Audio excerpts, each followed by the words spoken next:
dans les lignes.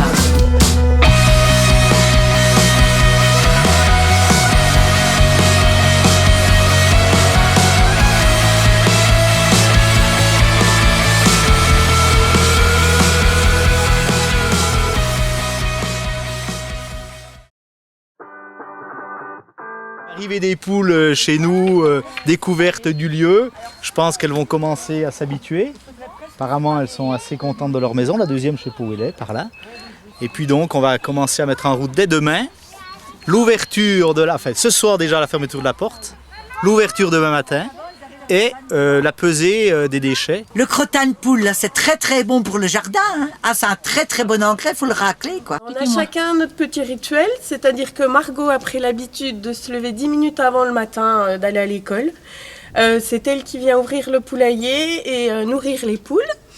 Et le soir, quand Pierre-Loup rentre de l'école, c'est lui qui va ouvrir le grillage et lâche un petit coup les poules dans notre carré d'herbe. Et puis le soir, c'est moi qui vais fermer la porte puisqu'elles ont, depuis qu'on les a, pris l'habitude d'aller se coucher toutes seules, comme des grandes, donc tout se passe bien. Mais avant les paysans, tout le monde avait des poules. T'aurais même pas eu l'idée de pas en avoir. On perdait rien, nous. On donnait les trognons de choux, les fans de carottes au lapin. Hein, on gardait la peau du lait pour faire des gâteaux. La cendre pour faire la lessive et puis mettre devant le perron quand c'était gelé. Le poulailler, ce qui compte, c'est que la poule, elle soit comme nous, on a dans notre maison, on souhaite son petit confort. Et bien pour la poule, son petit confort, c'est 1 mètre carré par poule à peu près. Hein. C'est avoir un perchoir la nuit.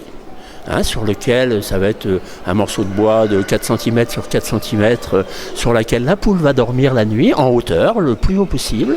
Et puis ça va être un pondoir, là où donc un pondoir qui va être un petit coin confortable où elle va faire son œuf, hein, où la poule va être à l'abri tout simplement de la pluie.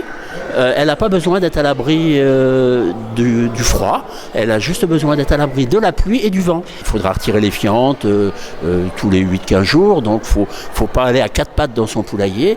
Hein, ce qui est vraiment très très important, c'est bien de pouvoir accéder rapidement et facilement sans avoir à être courbé, sans être à 4 pattes pour aller dans le poulailler. Je pensais que le poulailler allait être beaucoup plus sale. Et en fait, je m'aperçois que c'est pas si sale que ça. Quand on les laisse bagnauder dehors, c'est vrai que le nettoyage va se faire toutes les 3 semaines, voire 4 semaines.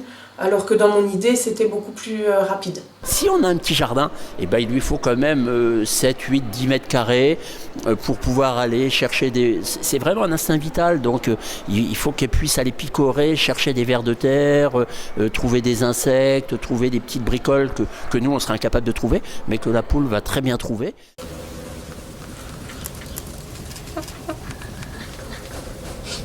Qu'est-ce qu'on espère de cette opération ? Déjà que les enfants s'occupent des poules, donc participent aux tâches, changer le poulailler, donner à manger aux poules, les sortir quand il fera bon. Et on espère aussi avoir des bons œufs frais. Et moins de déchets dans notre assiette. Et moins de déchets dans notre assiette. Comme on avait un abri de jardin qui ne servait à rien, je me suis dit pourquoi pas nous, de manière à réduire les déchets et puis tant qu'à faire réduire la note de la redevance incitative qui va pas tarder à arriver dans les boîtes aux lettres. Ici on est dans une maison rue de Belfort, donc devant une route très passante, et à l'arrière donc on a un petit jardinet de 100 mètres carrés environ. Donc sur ce petit jardinet, un peu jardin de curé, ça permet d'avoir quelques végétaux, une ambiance un peu plus naturelle que de l'autre côté. Elles sont plutôt vraiment domestiques, quoi. Je connaissais pas les poules, c'est vraiment un animal hyper tranquille.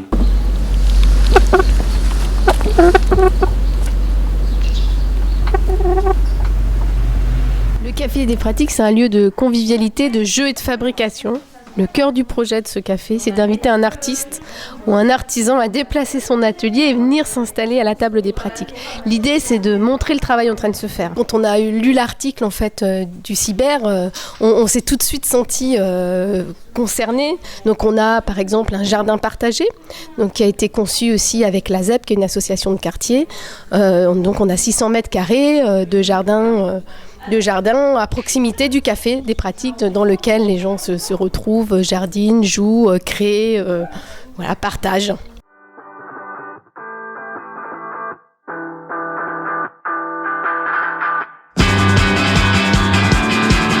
Ça s'est passé sans problème. Elles sont restées dans le poulailler 24 heures, comme on nous avait dit. Et puis le lundi matin, on les a lâchées. Elles ont investi le jardin directement. Elles ont commencé à gratter. Vraiment, c'est des animaux faciles. Il faut bien voir que la poule, elle va manger comme nous. Hein? Donc ça va être des légumes, du riz, des pâtes, etc.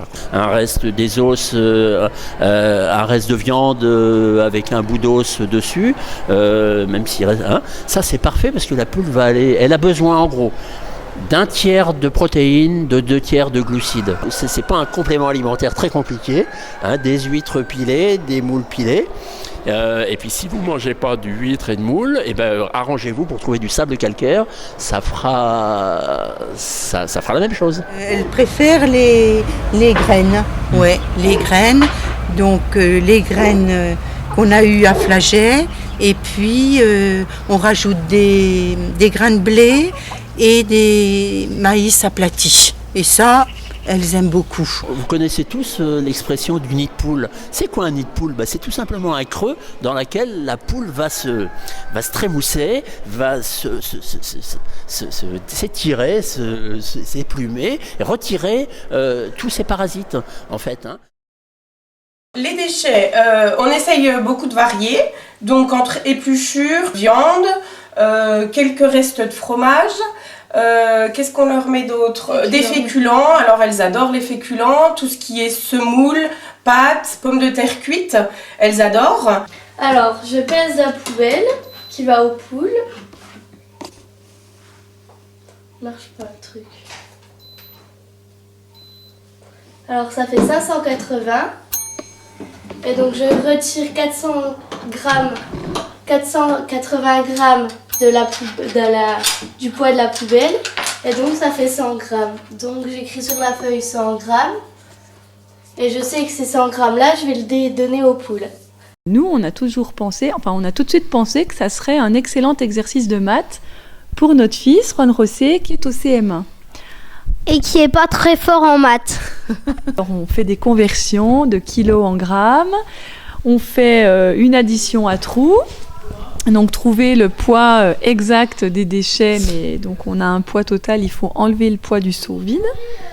Et voilà, c'est un petit exercice de maths qui nous amuse beaucoup. Anthony, alors lui par contre, il va compter les œufs. Il va compter les œufs chaque jour. Montre. Aujourd'hui, il y a combien d'œufs ? 1, 2, 3. Merci les poules. Merci les poules. Alors aujourd'hui, depuis le 1er avril, on a 24 kilos de déchets. Donc sur ces 24 kilos, il y en a 10 kilos et demi qu'on a mis au compost. Donc là-dedans, il y a le marc de café, les épluchures de bananes, les épluchures d'oignons, enfin les choses que les poules ne mangent pas. On a donné 9 kilos aux poules et on n'a plus que 4 kilos et demi dans la poubelle grise. Concernant les déchets, donc on a calculé à peu près qu'on leur donne 230 grammes de déchets par jour. Donc 7,6 kg en avril, 6,7 kg en mai. Ce qui est bien. Pour la poubelle grise, il y a eu une diminution. On est passé de 13,4 kg à 9,4 kg à peu près en mai. Vraiment une très bonne expérience pour nous. On est très contents d'avoir pu y participer.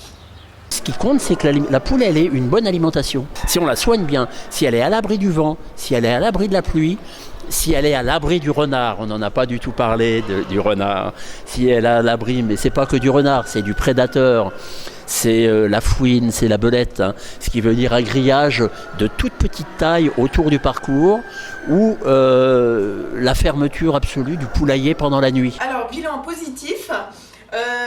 Acclimatation des poules, c'est très bien passé.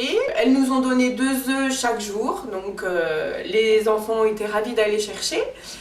Concernant la nourriture qu'on leur a donnée, c'est varié. Le résultat est positif au niveau des poubelles grises, puisque en bilan, on peut amener 2 poubelles grises en moins par mois. Et depuis 1 mois, nous avons installé un compost au jardin. Donc cette fois, c'est jusqu'à 3 poubelles grises en moins par mois. Avec les animaux des alentours, ça se passe très bien. Elles n'ont plus du tout peur des chats. Les chats n'ont plus peur, puisque de toute façon, on retrouve les chats dans les poulaillers maintenant.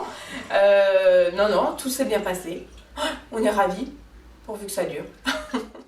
Ils nous font des bons œufs en échange quand on leur donne nos déchets. Cette fois, après les pesées régulières pour le cyber, par exemple pour le mois de mai, nous n'avons mis dans la poubelle grise que 6 kilos de déchets.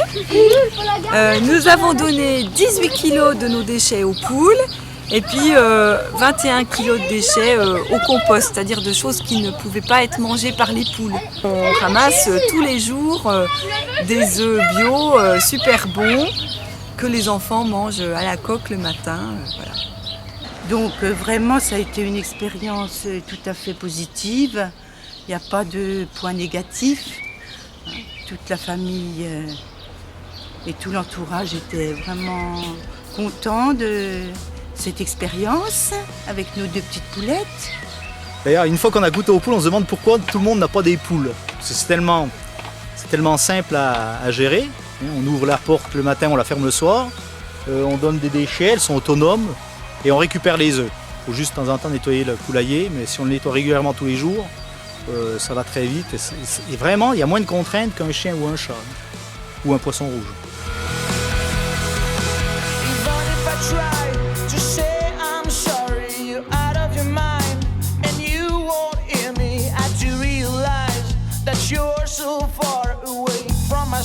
And all of our dreams now, and then we just breathe like nothing happened. Maybe such a dream, but I won't disturb the calm in your eyes.